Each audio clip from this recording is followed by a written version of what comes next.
Hey guys, so I just dropped off my son at school and now I'm having a coffee waking up to conquer the rest of the day. And I just want to talk a little bit about vacations in Italy. Right now is the end of the school year. We have a couple more weeks for my younger son's school to finish. However, if your kid goes to elementary school, they're already out of school. My oldest son is already on vacation and now he's going to a paddle camp. And that's what I want to talk about. In Italy, they talk about work-life balance, but exactly how does that work? And throughout this time, you have to figure out what you're going to do with your kid. And if you're a working mom, you're going to have to find activities for them to do. And this can cost quite a bit. And how it works is a lot of parents, if they're working, they'll put their kids in camps. And then what's very popular here that I wasn't used to in the United States is kids will go with their grandparents, and sometimes for a month at a time.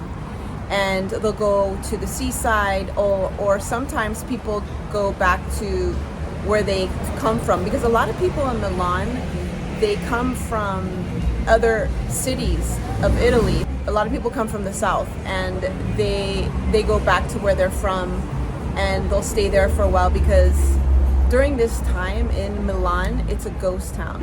And it's very hot. So unlike when I was growing up in California where I lived, it wasn't a ghost town. I mean, people were on vacation, but people would shop, you would see a lot of people. Here, there's like nobody, and a lot of places are closed in August, like just closed. So it's even hard to get things unless you go to a big market. Sometimes they're open. That's how it is here. Another thing I wanted to tell you about is, so if you don't have the money to go on vacation, or you don't have grandparents to help you out, it's you stay local. There's not much you can do. I mean, I have a friend that she would just go to the park every day with her kids. Also, I want to tell you a quick little story. One time I went with my kids on vacation. We went for a week in Marche to this all-inclusive resort where they have kids entertainment, they have water slides, it's next to the beach. And this cost about $1,000 a week. And we had a neighbor next to us, really nice neighbor, and he was staying there for 2 weeks, which it cost him $2,000 to stay there. And I found out that some people even take loans out to pay for their vacations.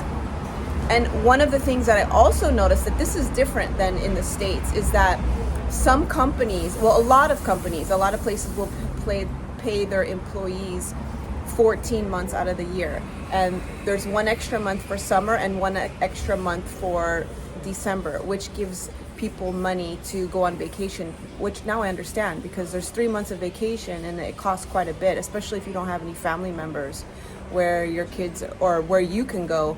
And I noticed another thing that's very popular here that I didn't notice when I was in California is people would have vacation homes. So they'll have one house in Milan, let's say for example if you live in Milan, and then they'll have another house in the mountains or another house in the seaside.